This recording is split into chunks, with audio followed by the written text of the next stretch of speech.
चलिए ध्यान दीजिए, हम लोग पिछले दिन तक पढ़े थे क्या, रिलेटिव परमिएबिलिटी। जहां एक टर्म आया था क्या, मैग्नेटिक प्रॉपर्टीज जीटा। जीटा के वैल्यू से हम लोग क्या शो करते थे कि किसी भी पार्टिकल में कितना मैग्नेटिक प्रॉपर्टी आ रहा है। जिसका जितना अधिक मैग्नेटिक प्रॉपर्टी होगा उसमें जीटा का वैल्यू उतना ही अधिक होगा। डायामैग्नेटिक के लिए जीटा का वैल्यू 1 से कम बताया गया था, पैरामैग्नेटिक के लिए 1 से स्लाइटली ज़्यादा बताया गया था, और फेरोमैग्नेटिक के लिए 1 से बहुत ही ज़्यादा बताया गया। ठीक ना। तो देखिए कि मैग्नेटिक मटेरियल्स जो है इसका टाइप्स हम लोगों को पढ़ना है। तो है क्या कि बहुत सारे हमारे अगल बगल में जो है तो मटेरियल्स होते हैं। तो on the basis of magnetic property, कि मैग्नेटिक प्रॉपर्टी के आधार पर and internal mechanism, magnetic property और इंटरनल मैकेनिज्म के आधार पर एंड इंटरनल मैकेनिज्म, जो मैग्नेटिक मटेरियल्स है वो 3 भाग में बांटा गया है। Magnetic materials are categorize in materials are categorized in 3 parts, categorized in 3 parts। इसको 3 भागों में बांटा गया है। इस 3 पार्ट्स में से जो आपका सबसे पहला पार्ट है जिसको हम लोग बोलते हैं क्या, डाया मैग्नेटिक मटेरियल, जिसको क्या बोलते हैं, डाया मैग्नेटिक मटेरियल। जो दूसरा है जिसको हम लोग क्या बोलते हैं, पैरा मैग्नेटिक मटेरियल। और जो सबसे तीसरा है और लास्ट है ये है क्या, फेरो मैग्नेटिक मटेरियल, फेरो मैग्नेटिक मटेरियल। अब देखिएगा कि इसमें डाया मैग्नेटिक मटेरियल में मैं आपको बोला था कि जीटा जो है लेस देन 1 होता है। पैरामैग्नेटिक के लिए जो जीटा का वैल्यू बोला था वो स्लाइटली ग्रेटर देन 1, और फेरो मैग्नेटिक के लिए जो जीटा का वैल्यू पढ़ाया था वो आपको क्या पढ़ाया था, much much much greater than 1। ठीक है।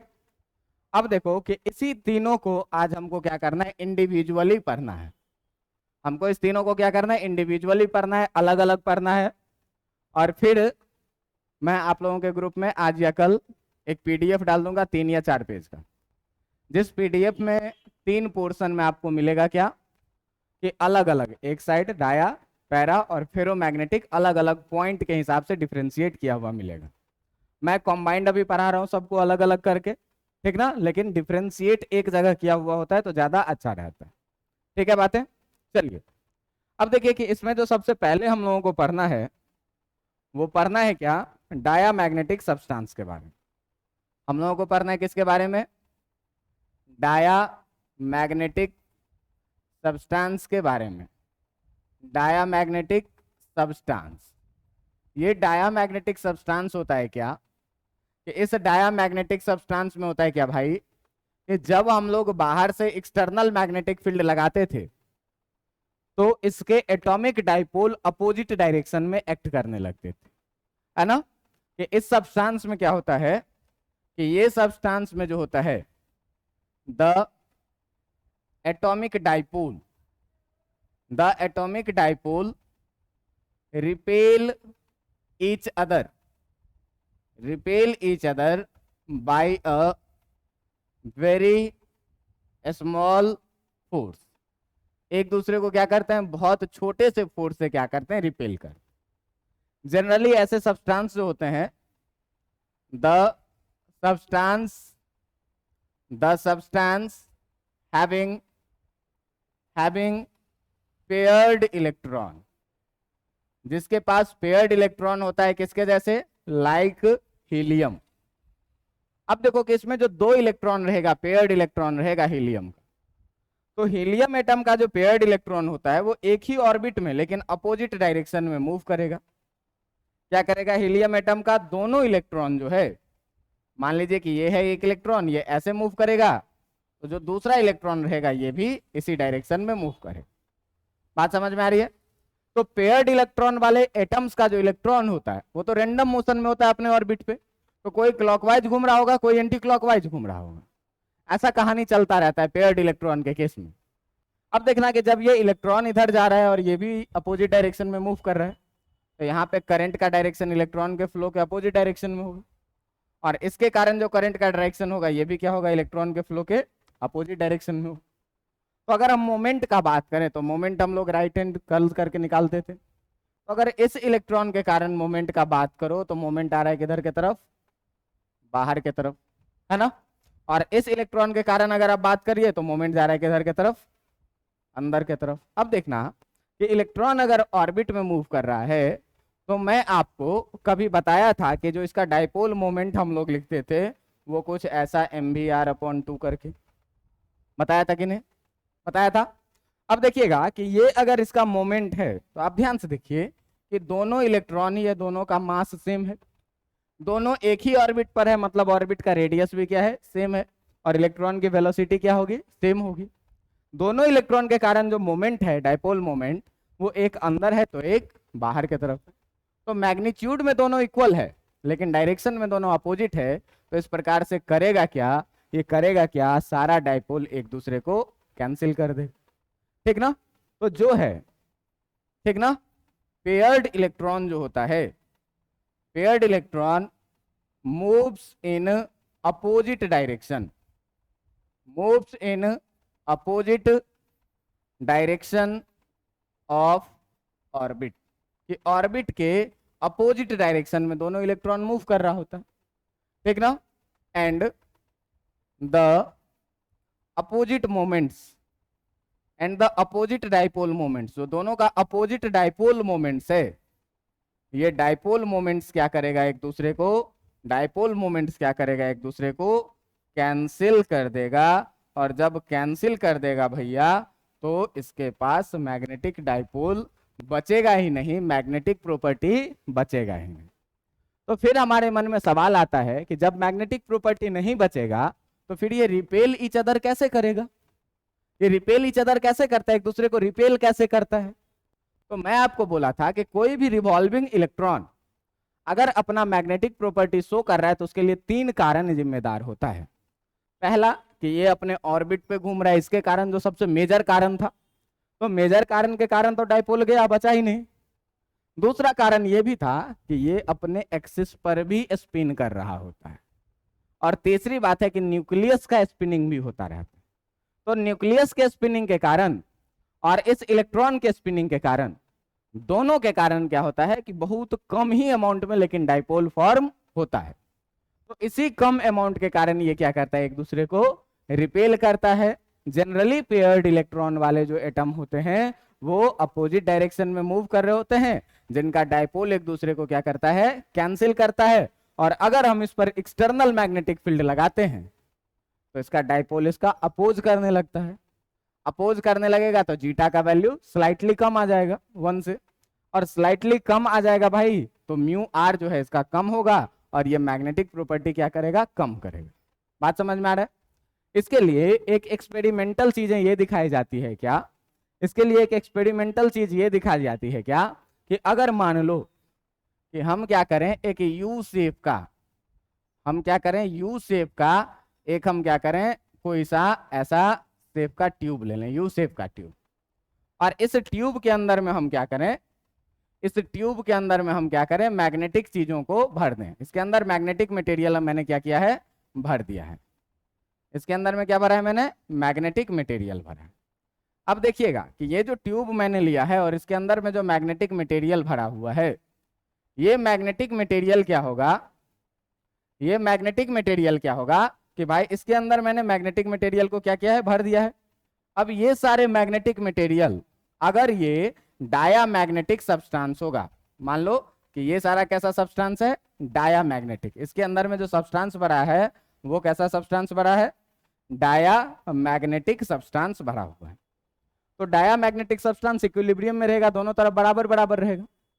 लेकिन ऐसा देखा गया कि जैसे ही इस पर एक्सटर्नल मैग्नेटिक फील्ड अप्लाई किया गया, इधर से नॉर्थ पोल और इधर से साउथ पोल, तो ये इस डायामैग्नेटिक सब्सटेंस को क्या किया, रिपेल कर दिया। तो जब रिपेल करेगा तो ये अब जो पहले सामने सामने यहां तक भरा हुआ था, ये कहाँ तक दिखेगा, ये थोड़ा सा स्लाइटली नीचे के तरफ ही दिखेगा। बात समझ में आ रहा है? इससे क्या पता चला कि इसके अंदर में जो डायामैग्नेटिक सब्सटेंस है, इस डायामैग्नेटिक सब्सटेंस को एक्सटर्नल मैग्नेटिक फील्ड जो ये मैंने SN लगाया है, ये क्या किया है, स्लाइटली रिपेल किया है, थोड़ा सा क्या किया है, इसको रिपेल किया है। बात समझ में आ रही है कि नहीं आ रही है?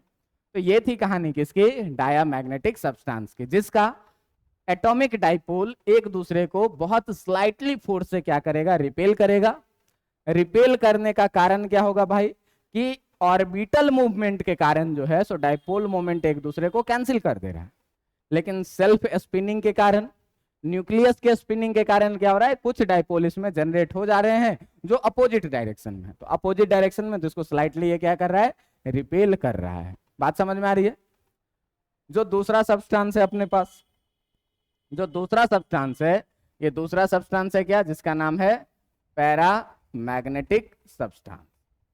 जिसका नाम है क्या, पैरामैग्नेटिक सब्सटेंस। अच्छा, आप ये भी देखिएगा कि अगर रिपल्सन शो कर रहा है डायामैग्नेटिक, तो डायामैग्नेटिक में अगर हम किसी सब्सटेंस का एक सैंपल लें, ये डायामैग्नेटिक सब्सटेंस होगा, तो ये अपने से होकर के मैग्नेटिक फील्ड को पास नहीं करने देगा। बात समझ में आ रहा है? ये अपने से होकर के मैग्नेटिक फील्ड को पास नहीं करने देगा। क्यों? कि ये मैग्नेटिक फील्ड से इसके डाइपोल में कोई अलाइनमेंट नहीं आता है, डाइपोल कैंसिल कर दिया तो ये बाहर बाहर निकल जाएगा, इसमें कोई मैग्नेटिक प्रॉपर्टीज नहीं आएगी। बात समझ में आ रही है? देखिए, जो दूसरा सब्सटेंस है अपना, ये दूसरा सब्सटेंस है क्या, पैरामैग्नेटिक सब्सटेंस। पैरामैग्नेटिक सब्सटेंस में मैं क्या बोला कि इसमें एटम जो होंगे वो पेयर्ड इलेक्ट्रॉन के नहीं होंगे। मतलब मान लो कि जैसे सोडियम है, तो सोडियम का एटॉमिक नंबर कितना है, 11, 2, 8, 1 लिखते हो ना, तो ये 2 का पेयर बन गया, ये 8 का भी पेयर बन गया, लेकिन आउटरमोस्ट ऑर्बिट का जो इलेक्ट्रॉन है वो पेयर्ड नहीं होगा। तो ये 2 वाला का जो होगा, देखना ये पहले ऑर्बिट में ये 2 इलेक्ट्रॉन एक दूसरे के मोमेंट को क्या करेगा, कैंसिल कर देगा। दूसरे ऑर्बिट में भी 8 इलेक्ट्रॉन, ये भी क्या करेगा, एक दूसरे के मोमेंट को कैंसिल कर देगा। लेकिन ये तीसरा वाला जो एटम का 1 इलेक्ट्रॉन होगा, इसका मोमेंट अभी भी कैंसिल नहीं होगा। तो कैंसिल नहीं होगा तो इस मोमेंट के कारण ये क्या करेगा, डायामैग्नेटिक, ये जो है पैरामैग्नेटिक सब्सटेंस, ये थोड़ा सा मैग्नेटिक प्रॉपर्टी को शो करेगा। बात समझ में आ रहा है? तो अगर हम बात करें ऐसे सब्सटेंसेस का, तो ऐसे सब्सटेंसेस का अगर हम बात करें, तो ये जो सब्सटेंसेस होते हैं, दिज सब्सटेंसेस, ऐसे लिखना, the atomic dipole, the atomic dipole of these substance, the atomic dipole of these substance attract each other। क्या करता है, एक दूसरे को अट्रैक्ट करता है, each other by very small force of attraction। एक दूसरे को क्या करता है, बहुत छोटे फोर्स ऑफ अट्रैक्शन से क्या करता है, ये एक दूसरे को अट्रैक्ट करता है। बात समझ में आ रही है? अट्रैक्शन का कारण क्या होता है, तो जो अनपेयर्ड इलेक्ट्रॉन होते हैं, अनपेयर्ड इलेक्ट्रॉन जो है हैविंग डाइपोल मोमेंट, कि जो अनपेयर्ड इलेक्ट्रॉन है इसके पास क्या होगा, डाइपोल मोमेंट होगा। लेकिन अगर हम इसको एक्सटर्नल मैग्नेटिक फील्ड नहीं दिए हुए हैं, अगर हम इसको क्या किए हैं, एक्सटर्नल मैग्नेटिक फील्ड नहीं दिए हुए, तो देखो अभी हम एक एटम का इधर सिंबल बनाए थे, जिसमें 2 इलेक्ट्रॉन एक ऑर्बिट में, 8 इलेक्ट्रॉन एक ऑर्बिट में, 1 इलेक्ट्रॉन लास्ट ऑर्बिट में था। तो 2 वाला भी पेयर्ड इलेक्ट्रॉन है, 8 वाला भी पेयर्ड इलेक्ट्रॉन है, वो सारा कैंसिल करेगा, लेकिन 1 इलेक्ट्रॉन वाला कैंसिल नहीं करेगा। और अगर हम किसी मटेरियल का एक सैंपल लें, अगर हम एक किसी मटेरियल का सैंपल लें, तो इस मटेरियल में मान लो ये सोडियम एटम ही है, तो ये सोडियम एटम के मटेरियल में जो है तो बहुत सारे फ्री इलेक्ट्रॉन होंगे, क्योंकि एक एटम नहीं है ये, अब एक सब्सटेंस का सैंपल हो गया। अब ये इनफाइनाइट एटम से बना हुआ है, तो इसमें क्या होगा कि इनफाइनाइट इलेक्ट्रॉन्स जो होंगे, इनफाइनाइट इलेक्ट्रॉन्स जो होंगे, ये इनफाइनाइट इलेक्ट्रॉन्स कैसे होंगे, ये सारे इलेक्ट्रॉन्स रैंडम मोशन में होंगे। और रैंडम मोशन में जो होगा, तो इस सब का जो डाइपोल का जो डायरेक्शन होगा, ये भी कैसा होगा, इस सब के डाइपोल का डायरेक्शन भी कैसा होगा भाई, रैंडम डायरेक्शन होगा। बात समझ में आ रहा है? तो ये जो सब्सटेंस है ये डीमैग्नेटाइज सब्सटेंस है, इसके पास कोई मैग्नेटिक प्रॉपर्टी नहीं है। और डीमैग्नेटाइज्ड होने का कारण जो है, डीमैग्नेटाइज्ड होने का कारण इसका जो एमनेट आएगा वो एमनेट कितना आएगा, 0 के बराबर में, कोई डाइपोल मोमेंट नहीं। क्यों कि एक का डाइपोल मोमेंट किसी डायरेक्शन में तो दूसरे का किसी और डायरेक्शन में, तीसरे का किसी और डायरेक्शन में। इस तरह से इसमें बहुत सारे जो इलेक्ट्रॉन है, इन सारे इलेक्ट्रॉन्स का डाइपोल मोमेंट क्या है, डिफरेंट डिफरेंट डायरेक्शन में है।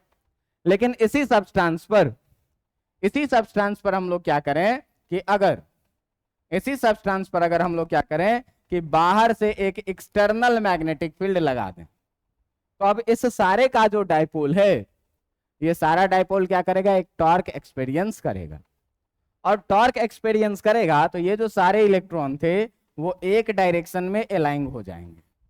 लेकिन इसमें ध्यान देना कि जो सरफेस का इलेक्ट्रॉन रहेगा वो तो क्लियरली अलाइनमेंट देगा सबसे ज्यादा, क्योंकि ये कम बाउंडिंग एनर्जी से सराउंडिंग से बंधा हुआ है। बात समझ में आ रहा है? ये सरफेस वाला कम बाउंडिंग एनर्जी से बंधा होता है। लेकिन जो बीच का एटम है, लेकिन जो बीच वाला एटम है, ये बीच वाला एटम हायर बाउंडिंग एनर्जी से बना हुआ है, अगल बगल के इलेक्ट्रॉन से भी और अगल बगल के न्यूक्लियस से भी। तो इसका भी अलाइनमेंट आएगा, लेकिन इसका एग्जैक्ट अलाइनमेंट नहीं आता है। लेकिन इसका एग्जैक्ट अलाइनमेंट क्या होता है, नहीं आता। फिर भी पहले जो सारे एक दूसरे को कैंसिल कर रहे थे उसके अपेक्षाकृत इसमें जो एमनेट का वैल्यू है वो 0 के बराबर में नहीं है, लेकिन कम अलाइनमेंट है। तो कम अलाइनमेंट है जिसका कारण क्या बना भाई, तो कम अलाइनमेंट का कारण बना क्या, बाहरी मैग्नेटिक फील्ड अलाइनमेंट का कारण बना। और ये थोड़ा थोड़ा मैग्नेटिक प्रॉपर्टी क्या करने लगता है, शो करने लगता है, और इसीलिए इसको हम लोग क्या बोलते हैं, पैरामैग्नेटिक सब्सटेंस। बात समझ में आ रहा है? तो डायामैग्नेटिक में क्या अंतर है, फोर्स ऑफ रिपल्सन का। इसमें क्या अंतर है, फोर्स ऑफ अट्रैक्शन का। मैं पिछले दिन बोला था कि इसमें H और I दोनों सेम डायरेक्शन में होते हैं तो जीटा पॉजिटिव आता है, उसमें H और I अपोजिट डायरेक्शन में होते हैं तो जीटा का वैल्यू क्या आता है, नेगेटिव आता है। तो आज मैं जीटा का चर्चा नहीं कर रहा हूं, आज मैं फिजिकल फैक्टर का चर्चा कर रहा हूं, इंटरनल मैकेनिज्म का चर्चा कर रहा हूं। बात समझ में आ रहा है? तो ये था क्या, पैरामैग्नेटिक और डायामैग्नेटिक सब्सटेंस। अच्छा जरा सा सोचो, ये थोड़ा सा क्या कर रहा है, अट्रैक्ट कर रहा है। अब मान लो कि इस पर हम वही एक्सपेरिमेंट करें जो एक्सपेरिमेंट मैंने पीछे किया था, किस पर, जो एक्सपेरिमेंट मैंने पीछे किया था उस वाले पे, डायामैग्नेटिक वाले पे। क्या करते हैं, एक ट्यूब ले लिए और इस ट्यूब में हम लोग क्या करते हैं, इस ट्यूब में इस बार हम लोग क्या करते हैं कि इस बार इसमें हम लोग पैरामैग्नेटिक सब्सटेंस यहां से भर देंगे। तो यहां से सब्सटेंस भरेंगे तो इधर भी यहां तक आएगा सब्सटेंस, है ना। ये जो सब्सटेंस है इसमें भरा हुआ है, कैसा सब्सटेंस भरा हुआ है, ये पैरामैग्नेटिक सब्सटेंस भरा हुआ है। और ये पैरामैग्नेटिक सब्सटेंस जो है, पैरामैग्नेटिक सब्सटेंस जो है, ये पैरामैग्नेटिक सब्सटेंस अभी इक्विलिब्रियम पे रहेगा ट्यूब में, अगर कोई मटेरियल भरेंगे तो जितना इधर उतना ही इधर। लेकिन अब हम क्या कर रहे हैं कि इसी मटेरियल पे हम लोग क्या कर रहे हैं, अब एक्सटर्नल मैग्नेटिक फील्ड लगा दे रहे हैं। तो इसी मटेरियल पे जब तुम एक्सटर्नल मैग्नेटिक फील्ड लगा दोगे तो एक्सटर्नल मैग्नेटिक फील्ड भाई कैसे लगा सकते हैं, इधर लगा दिए नॉर्थ पोल और इधर लगा दिए क्या, साउथ पोल। अब ये एक्सटर्नल मैग्नेटिक फील्ड लगा तो एक्सटर्नल मैग्नेटिक फील्ड क्या करता है, इसको स्लाइटली फोर्स से क्या करता है, अट्रैक्ट करता है। तो जब स्लाइटली फोर्स से अट्रैक्ट करेगा तो ये पार्टिकल क्या होगा, थोड़ा सा ऊपर चढ़ेगा, यहां से थोड़ा सा ऊपर चढ़ेगा और इधर से कहां आ जाएगा, ये स्लाइटली नीचे आ जाएगा और ये पोर्शन फाइनली क्या हो जाएगा, खाली हो जाएगा। बात समझ में आ रही है कि नहीं आ रही है? स्लाइटली फोर्स से ये क्या किया, इसको अट्रैक्ट किया आपने, तो अट्रैक्ट करेगा तो इधर से कमेगा, इधर पे क्या हो जाएगा, बढ़ जाएगा। बात समझ में आ रही है कि नहीं आ रही है? अब देखिए कि जो फेरोमैग्नेटिक सब्सटेंस है ये है सबसे इंपॉर्टेंट अपने लिए। कि फेरोमैग्नेटिक सब्सटेंस क्या होता है, ये देखिएगा कि जो आपका है फेरोमैग्नेटिक सब्सटेंस, ये फेरोमैग्नेटिक सब्सटेंस का अगर हम लोग बात करें तो फेरोमैग्नेटिक सब्सटेंस जो होता है, इन सब्सटेंसेस में क्या होता है कि जो मटेरियल है वो अपना अलग अलग एक रीजन बना लेता है, जिस रीजन में जितने भी डाइपोल होते हैं वो सारे डाइपोल एक ही लाइन के अलोंग अलाइंड होते हैं। बात समझ में आ रहा है कि दिस सब्सटेंस, ध्यान दीजिएगा, this substance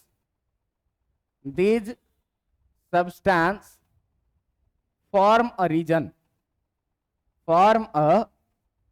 region in which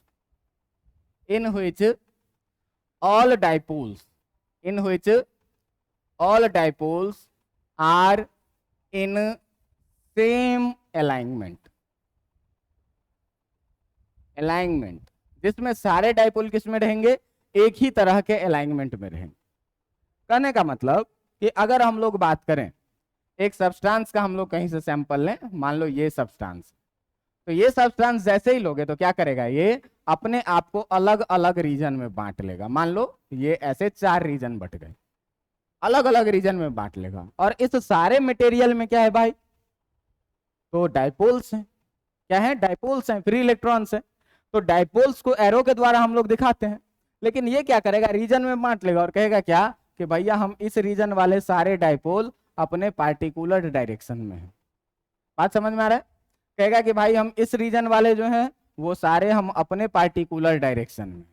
तो अगर हम एक रीजन का बात करें तो एक रीजन का तो सारा डाइपोल एक ही डायरेक्शन में अलाइंड है, मतलब ये रीजन का अगर बात करें तो ये region strong dipole moment show करेगा। ये रीजन भी पार्टिकुलर क्या करेगा, स्ट्रांग डाइपोल मोमेंट शो करेगा। अगर हम इधर बात करें तो इसमें भी क्या करेगा, सब अपना अपना एक पार्टिकुलर डायरेक्शन ऑटोमेटिक फॉर्म कर लेता है। ये भी देखो सारे डाइपोल एक ही डायरेक्शन में है, तो ये रीजन का जो डाइपोल मोमेंट होगा वो 0 नहीं है। इस रीजन में देखो कि ये मान लो ऐसे कर लिया सो, तो इस रीजन का भी जो डाइपोल है ये स्ट्रांग है। अगर हम 4 रीजन का बात करें, ये पहला, ये दूसरा, ये तीसरा, ये चौथा, 4 रीजन का, तो ना तो मैग्नेटिक मोमेंट पहले वाले का 0 है, ना तो मैग्नेटिक मोमेंट दूसरे वाले डोमेन का 0 है, ना तो मैग्नेटिक मोमेंट तीसरे वाले का 0 है, ना तो मैग्नेटिक मोमेंट चौथे वाले का 0 है। लेकिन अगर हम एम नेट का बात करें तो ये एम नेट जो पूरा सब्सटेंस का आएगा ये कितना आएगा, 0 आएगा। क्यों कि आप ओवरऑल देखिए कि ये जितना इधर लगा रहा है उतना ही ये उधर भी लगा रहा है, कोई ऊपर है तो कोई नीचे भी है। बात समझ में आ रहा है। फाइनली क्या होता है कि नेट मैग्नेटिक मोमेंट क्या होता है, 0 होता है। तो ये सब्सटेंस क्या करते हैं, form a region in which all dipoles are in same alignment. ये अलग अलग रीजन्स बना लेता है जिसमें सारा डाइपोल क्या रहेगा, एक ही अलाइनमेंट में रहेगा। और इस रीजन को हम लोग कहते हैं क्या, कॉल्ड, इसको हम लोग कहते हैं क्या, इसको हम लोग क्या कहते हैं, डोमेन। इसको हम लोग क्या कहते हैं, डोमेन कहते हैं। बात समझ में आ रहा है। ईच डोमेन हैज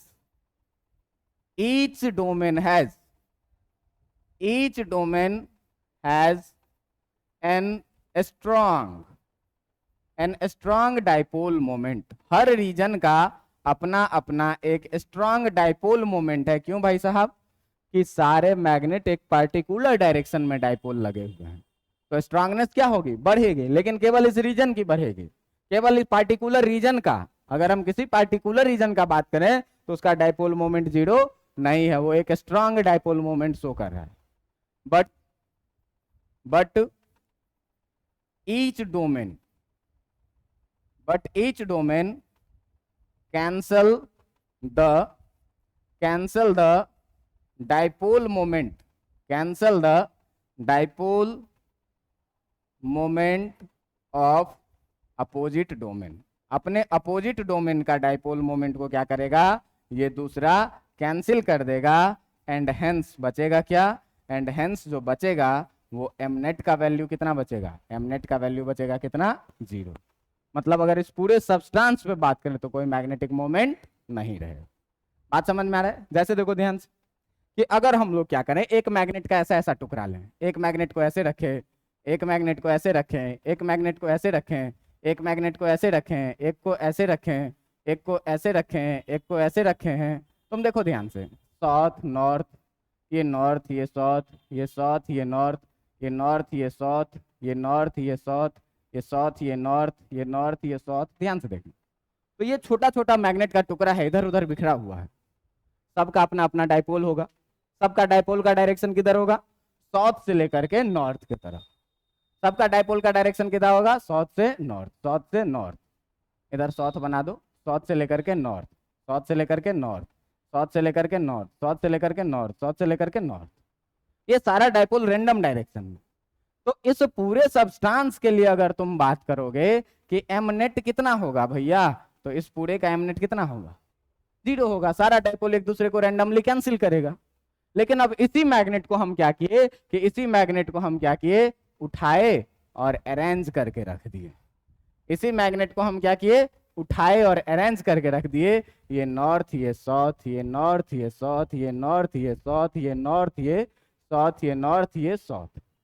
अब देखना कि जो डाइपोल बनेगा, डाइपोल बनेगा किधर, इधर भी साउथ से नॉर्थ, इधर भी साउथ से नॉर्थ, इधर भी साउथ से नॉर्थ, इधर भी साउथ से नॉर्थ, और इधर भी साउथ से नॉर्थ, और ये सारे डाइपोल एक ही डायरेक्शन में। तो सब जुड़ करके क्या करेगा, एक बड़ा सा मैग्नेट बनाएगा, जिसका ये नॉर्थ पोल होगा और ये साउथ पोल होगा। अब देखो कि पार्टिकुलर अरेंजमेंट हो जाने से इसका एमनेट 0 नहीं है। बात समझ में आ रहा है? तो यहां पर जो है डोमेन था, डोमेन का नेट मैग्नेटिक मोमेंट भी 0 नहीं था, लेकिन फिर भी इधर उधर बिखरा हुआ है, इसीलिए नेट मैग्नेटिक मोमेंट कितना हो जाएगा, 0 हो जाएगा। ये एक बहुत ही इंपॉर्टेंट कैरेक्टेरिया है किसका, फेरोमैग्नेटिक सब्सटेंस का। बात समझ में आ रहा है कि छोटे छोटे डोमेन में ये बट जाते हैं अपने आप, बांटने का जरूरत नहीं है, बटे होते हैं। तो डोमेन किस आधार पर बटा होता है भाई, तो एक डोमेन में डाइपोल एक पार्टिकुलर डायरेक्शन में होगा। हम लोग अपने सोशल में डिफरेंट डिफरेंट कास्ट रिलीजियस के लोग रहते हैं ना, रहते हैं कि नहीं? सबका अपना अलग अलग मोटिव होता है कि नहीं होता है? होता है ना, सबका अपना अलग अलग मोटिव होता है। लेकिन जब राष्ट्र की बात आ जाए तो हम सारे लोग क्या हैं, एक हैं। बात समझ में आ रहा है? ऐसे क्या है, अपना अलग अलग रीजन में बटे हुए हैं, सबका अपना अपना मोटिव है, लेकिन जब राष्ट्र का बात आ जाए तो हम सब वी ऑल आर इंडियंस। बात समझ में आ रहा है? अब क्या होगा, कोई बाहर से इस पर अटैक करेगा। अभी सब अपना देश में खुशहाल है, अपने अपने रिलीजियस में बटा हुआ है। भारत इसका एक बहुत अच्छा एग्जाम्पल है, बटा हुआ है। अब हम क्या कर रहे हैं, इस पर बाहर से अटैक करने वाले हैं। बाहर से अटैक करने वाले हैं कैसे भाई, तो बाहर से हम अटैक करने वाले हैं इस पर एक एक्सटर्नल मैग्नेटिक फील्ड लगा करके। बात समझ में आ रहा है? तो जब हम इस पर बाहर से अटैक करेंगे, बाहर से अटैक करेंगे कैसे, तो बाहर से अटैक करेंगे कैसे, when we apply an external magnetic field. जब हम क्या करें, इस पर एक एक्सटर्नल मैग्नेटिक फील्ड को अप्लाई करें। तो एक्सटर्नल मैग्नेटिक फील्ड को अप्लाई करिएगा, कैसे अप्लाई करिएगा सर, ऐसे अप्लाई कर देंगे सर। ये हुआ क्या, बी एक्सटर्नल लगा दी। जैसे ही मैग्नेटिक फील्ड लगाएंगे बाहर से, सारा डाइपोल टॉर्क एक्सपीरियंस करेगा कि नहीं करेगा, सारा डाइपोल टॉर्क एक्सपीरियंस करेगा। तो चलिए ऐसे ही 4 रीजन में हम इधर भी इसको बांट देते हैं। मान लीजिए ये 4 अलग अलग डोमेन बना हुआ है। अब इस डोमेन में पहले किधर भी था, सारा डाइपोल क्या होगा, अलाइन हो जाएगा किसके डायरेक्शन में, मैग्नेटिक फील्ड के डायरेक्शन। इसका भी सारा डोमेन जिधर भी हो, लेकिन अब अलाइन किधर हो जाएगा, मैग्नेटिक फील्ड के डायरेक्शन। बात समझ में आ रहा है, मैग्नेटिक फील्ड के डायरेक्शन में। इसका भी सारा डोमेन किधर अलाइन हो जाएगा, मैग्नेटिक फील्ड के डायरेक्शन में।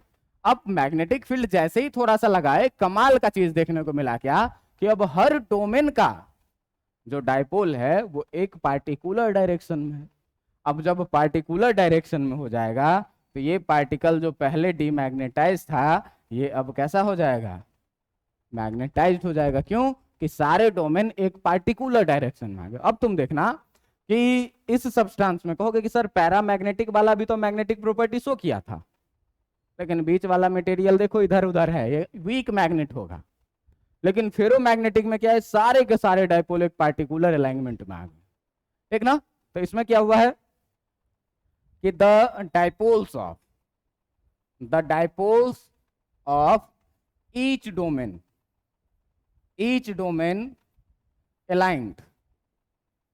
aligned in the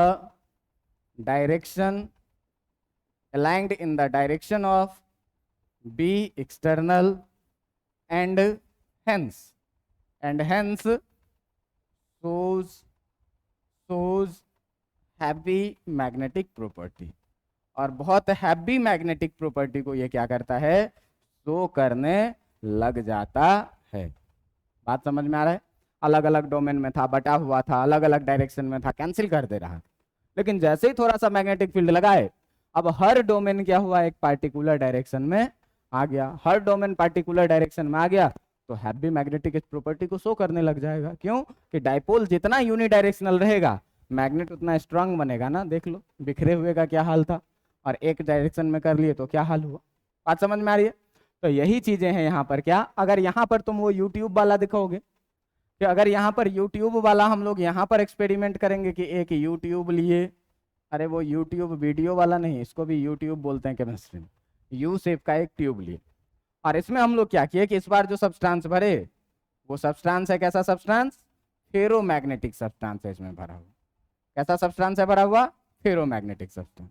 अब इस फेरोमैग्नेटिक सब्सटेंस को देखना कम भरा हुआ है, जैसे ही हम एक मैग्नेटिक फील्ड में लेंगे, तो जैसे ही हम एक मैग्नेटिक फील्ड में लेंगे इस फेरोमैग्नेटिक सब्सटेंस को, ये रहा नॉर्थ पोल जैसे ही लगाए इधर हम, और इधर हमने जैसे ही साउथ पोल लगाया, तो देखा क्या कि ये सारा सब्सटेंस इसमें आकर के इधर भर जाता है, और इधर से सब्सटेंस क्या हो गया, पूरा खाली हो गया।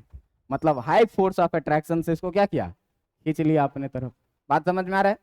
तो ये भी जो है सो एक्सपेरिमेंटल व्यू था, और ये डोमेन वाली कहानी जो थी, ये फेरोमैग्नेटिक सब्सटेंस के लिए एक बहुत ही इंपॉर्टेंट प्रॉपर्टी होता है कि ये क्या करता है, छोटे छोटे डोमेन्स को बना लेता है। छोटे छोटे डोमेन किसको बोलेंगे, तो एक ऐसा रीजन जिस रीजन का सारा डाइपोल क्या हो, एक पार्टिकुलर डायरेक्शन में रहे, दूसरा डोमेन का दूसरे पार्टिकुलर डायरेक्शन में रहेगा, तीसरा डोमेन का तीसरे पार्टिकुलर डायरेक्शन में रहेगा।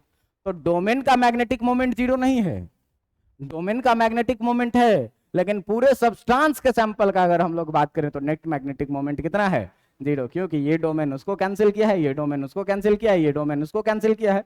लेकिन जैसे ही मैग्नेटिक फील्ड लगाया बाहर से, तो सारे डोमेन के जो मैग्नेटिक डाइपोल्स थे वो एक पार्टिकुलर डायरेक्शन में अलाइन हो गए, और अलाइन होने के बाद एक हैवी मैग्नेटिक प्रॉपर्टी शो करने लगा, जिसके कारण ये मैग्नेट का सबसे अच्छा प्रॉपर्टी माना जाता है। आपको याद हो तो इसके लिए अगर हम लोग म्यू आर का बात करते थे तो ये बहुत ज्यादा होता था, किससे, 1 से। बात समझ में आ रही है कि नहीं? अब देखना कि इसमें हम लोग पीछे पढ़े हुए हैं क्या, कि जैसे जैसे मैग्नेट में तुम टेम्परेचर बढ़ाओगे, अब ध्यान देना कि जैसे जैसे तुम टेम्परेचर बढ़ाओगे, तो टेम्परेचर जो बढ़ाओगे तो इन इलेक्ट्रॉन्स में वाइब्रेशन क्या होगा, और ज्यादा होने लगेगा। यहां भी तुम टेम्परेचर बढ़ाओगे तो ये इलेक्ट्रॉन और ज्यादा तेज वाइब्रेट करने लगेंगे, रैंडमनेस बढ़ेगा, रैंडमनेस बढ़ेगा तो मैग्नेटिक प्रॉपर्टी क्या होगी, घटेगी। मतलब सिंपल सा बात है कि किसी भी सब्सटेंस के लिए अगर आप क्या करते हैं, टेम्परेचर को बढ़ाते हैं, तो उसका मैग्नेटिक प्रॉपर्टी क्या होता है, डिक्रीज होता है। और मैग्नेटिक प्रॉपर्टी को हम लोग डिनोट करते हैं किस चीज से, जीटा से। मैग्नेटिक प्रॉपर्टी को हम लोग डिनोट करते हैं किस चीज से, जीटा से। तो इसी को एक लॉ बना करके रिप्रेजेंट किया किसने, क्यूरी ने। क्यूरी का नाम आपने सुना हुआ होगा, है ना? तो क्यूरी ने एक लॉ बना करके इस चीज को रिप्रेजेंट किया, जिसे हम लोग जानते हैं क्या, क्यूरीज लॉ। जिसे हम लोग क्या जानते हैं, क्यूरीज लॉ। और ये क्यूरीज लॉ क्या कहता है, क्यूरीज लॉ कहता है क्या, कि किसी भी सब्सटेंस का जो मैग्नेटिक प्रॉपर्टी होता है वो इनवर्सली प्रोपोर्शनल होता है टेम्परेचर गिवन टू देम। बात समझ में आ रहा है? क्या कह रहा है ये कहता है क्या कि मैग्नेटिक प्रॉपर्टी, कि magnetic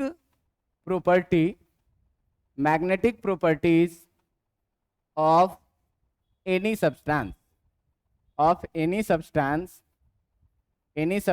is inversely proportional to, is inversely proportional to, is inversely proportional to temperature. कि जो टेम्परेचर है इस टेम्परेचर के क्या होगा, इनवर्सली प्रोपोर्शनल होगा। बात समझ में आ रहा है? अब इनवर्सली प्रोपोर्शनल होगा इसका मतलब भाई कि जीटा है ये मैग्नेटिक प्रॉपर्टीज, और मैग्नेटिक प्रॉपर्टीज इनवर्सली प्रोपोर्शनल होगा किसके लिए, टेम्परेचर के लिए। और जैसे ही यहां से प्रोपोर्शनल को हटा के हम लोग एक कांस्टेंट लाएंगे तो जीटा इक्वल टू बनता है C अपॉन T, जहां पर C को बोला जाता है क्या, जहां पर C को बोला जाता है क्या, क्यूरी कांस्टेंट। क्या बोला जाता है, C को क्यूरी कांस्टेंट। अब देखो ये बहुत ही सिंपल लॉ है, क्या, टेम्परेचर बढ़ाएंगे इलेक्ट्रॉन का रैंडमनेस बढ़ेगा, और रैंडमनेस जितना ज्यादा बढ़ रहा है डाइपोल्स का, उतना मैग्नेटिक प्रॉपर्टी क्या हो रही है, गिर रही है। तो इस लॉ को दिया किसने, क्यूरी ने। अब इसमें देखिए कि किसी भी सब्सटेंस के लिए हम अगर एक जगह पर रखें टेम्परेचर और एक जगह पर रखें मैग्नेटिक प्रॉपर्टी जीटा, तो जब टेम्परेचर मेरा 0 केल्विन था तो मैक्सिमम मैग्नेटिक प्रॉपर्टी शो कर रहा होगा, और जैसे जैसे टेम्परेचर को बढ़ाएंगे मैग्नेटिक प्रॉपर्टी घटता जाएगा, और इनफाइनाइट टेम्परेचर पे जाकर के ऑलमोस्ट ये कितना हो जाएगा, 0। बात समझ में आ रहा है। लेकिन कहा क्या कि ये चीज वैलिड है केवल किस पे, वैलिड है केवल किस पे, तो डायामैग्नेटिक सब्सटेंस पे और पैरामैग्नेटिक सब्सटेंस। फेरोमैग्नेटिक सब्सटेंस के लिए ये चीज वैलिड नहीं है। तो फेरोमैग्नेटिक सब्सटेंस के लिए भी वैलिड है, लेकिन उसका एक लिमिटेशन है।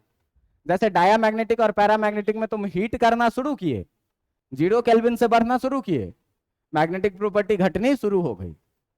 लेकिन इन्होंने कहा क्या कि जो फेरोमैग्नेटिक सब्सटेंस है उसका एक लिमिट है, इसको तुम बढ़ाते जाओ बढ़ाते जाओ बढ़ाते जाओ बढ़ाते जाओ बढ़ाते जाओ 500 केल्विन तक इस पर कोई फर्क, लेकिन 500 केल्विन के बाद का अगर टेम्परेचर डालोगे तो इसका मैग्नेटिक प्रॉपर्टी क्या होने लगेगा, गिरने लगेगा। क्यों कि डाया और पैरामैग्नेटिक सब्सटेंस के बाद जो है फेरोमैग्नेटिक बहुत ज्यादा स्ट्रांग मैग्नेटिक प्रॉपर्टी को शो करता है। तो उसके बहुत ज्यादा स्ट्रांग मैग्नेटिक प्रॉपर्टी को गिराने के लिए एनर्जी भी क्या चाहिए, बहुत ज्यादा चाहिए।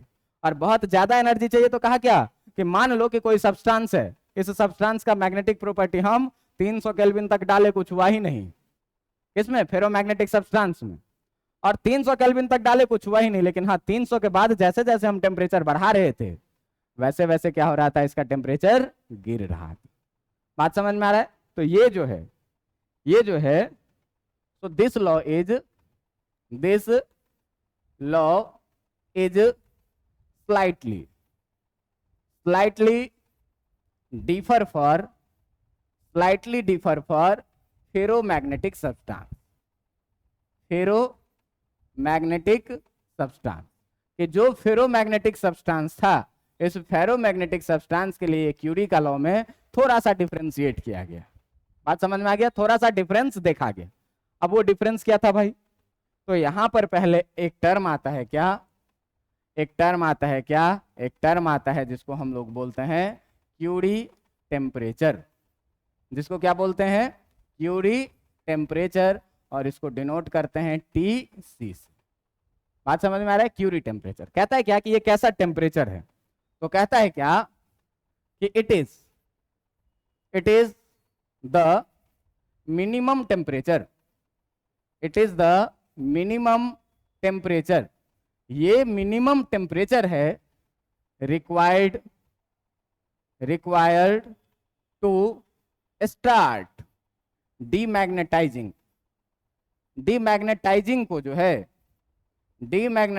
को स्टार्ट करने के लिए, किसके, डीमैग्नेटाइजिंग अ फेरोमैग्नेटिक सब्सटेंस, कि एक फेरोमैग्नेटिक सब्सटेंस को जो है सो डीमैग्नेटाइज होना शुरू होने के लिए मिनिमम जितना टेम्परेचर चाहिए, उसी टेम्परेचर को हम लोग क्या बोलते हैं, क्यूरी टेम्परेचर बोलते हैं। बात समझ में आ रहा है कि कोई फेरोमैग्नेटिक सब्सटेंस है, 0 केल्विन से 1 केल्विन पर आए कोई फर्क नहीं पड़ा, 2 पर आए, 3 पर आए, 5 पर आए, 200 पर आए, कोई फर्क नहीं पड़ा। लेकिन अगर 200 के बाद उसका मैग्नेटिक प्रॉपर्टी डिक्रीज होने लगा तो ये 200 जो हो गया केल्विन, ये क्या हो गया, इसके लिए क्यूरी टेम्परेचर हो।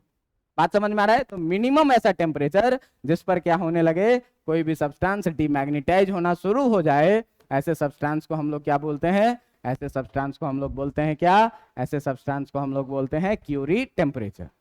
डिफरेंट सब्सटेंस के लिए, फॉर डिफरेंट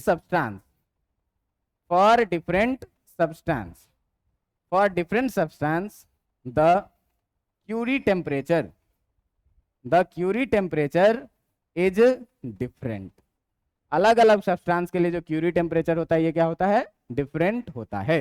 बात समझ में आ रहा है। जैसे कि अगर हम लोग बात करें क्यूरी टेम्परेचर फॉर निकेल के लिए, तो निकेल के लिए करीब 320 डिग्री सेल्सियस का क्यूरी टेम्परेचर होता है। आप लोग ये डाटा को थोड़ा एनसीईआरटी से मिला लेंगे, थोड़ा सा आगे पीछे हो सकता है, 2, 4, 5 डिग्री सेल्सियस, ठीक ना।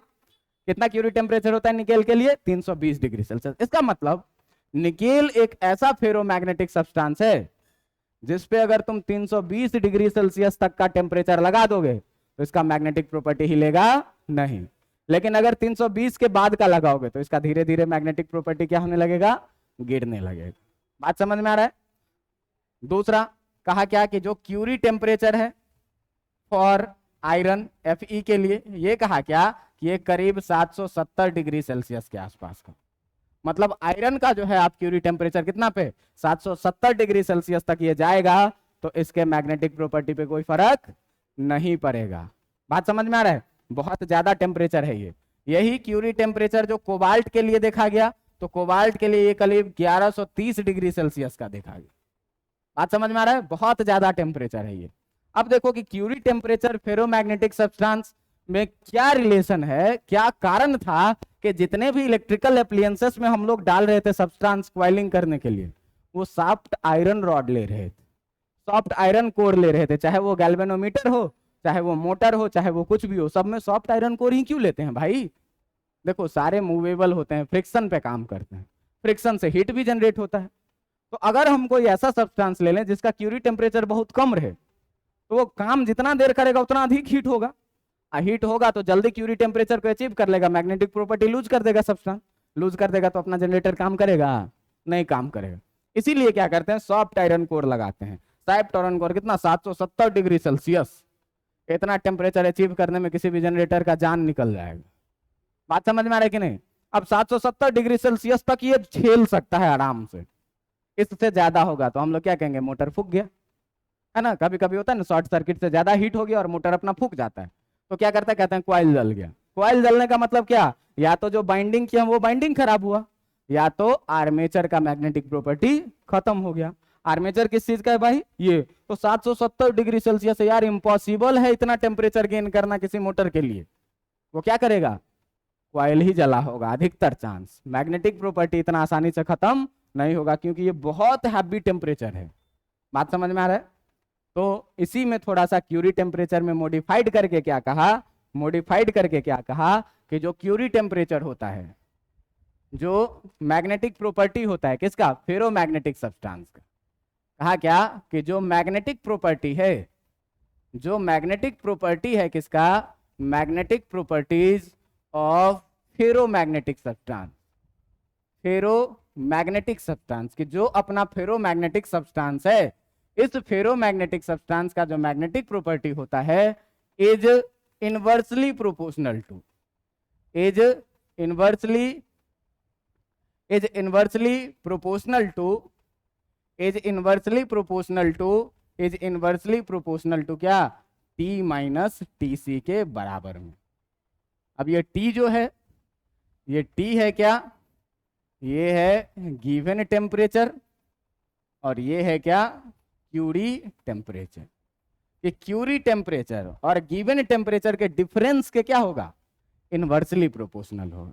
मतलब कि मान लीजिए कि अगर हम इधर मैग्नेटिक प्रॉपर्टी रखें क्या, जीटा, और इधर हम रखें क्या, टेम्परेचर, बीच में कहीं पर होगा जो क्यूरी टेम्परेचर होगा। बात समझ में आ रहा है कि नहीं? बीच में होगा कहीं पर क्यूरी टेम्परेचर होगा। मान लो आयरन है, तो आयरन के लिए बात करें तो 770 डिग्री सेल्सियस लेके चलेंगे। यहाँ पर 770 डिग्री सेल्सियस है, 0, 100, 200, 300, 400, 770 यहाँ। अब कहा क्या कि अगर आयरन है बेटा, तो तुम यहां तक 770 तक अगर तुम बात करोगे, तो 770 तक तुम्हारा मैग्नेटिक प्रॉपर्टी इनफाइनाइट पर ही रहेगा, वो कभी बदलेगा नहीं। लेकिन 770 से तुम जैसे बढ़ाओगे, इसका मैग्नेटिक प्रॉपर्टी कम होने लगेगा, और इनफाइनाइट टेम्परेचर पर जाकर के अपना मैग्नेटिक प्रॉपर्टी पूरा का पूरा क्या करेगा, डाउन कर लेगा। बात समझ में आ रहा है? लेकिन क्यूरी टेम्परेचर तक इसके मैग्नेटिक प्रॉपर्टी पर कोई फर्क नहीं पड़ा। 0 से 100, 200, 300, 400, 500, आयरन में 770 कहेगा भाई अब मेरे बर्दाश्त की बात नहीं है। अब इससे जैसे ही आगे बढ़ाएंगे क्या होगा, टेम्परेचर गिरने लगे। तो जब T टेम्परेचर पर बात कर रहे हैं तो देखिए, तो T माइनस TC गैप जितना ज्यादा होगा इसका, गिवन टेम्परेचर का और क्यूरी टेम्परेचर का, मैग्नेटिक प्रॉपर्टी उतना डिक्रीज करेगा। T माइनस TC का वैल्यू जितना ज्यादा, यहाँ है तो कम, डिक्रीज कम, यहाँ आ जाएगा तो ज्यादा, तो डिक्रीमेंट क्या और ज्यादा। बात समझ में आ रहा है? तो इस तरीके से फेरोमैग्नेटिक सब्सटेंस क्या है, एक सुपीरियर मैग्नेटिक प्रॉपर्टी शो करने वाला सब्सटेंस है।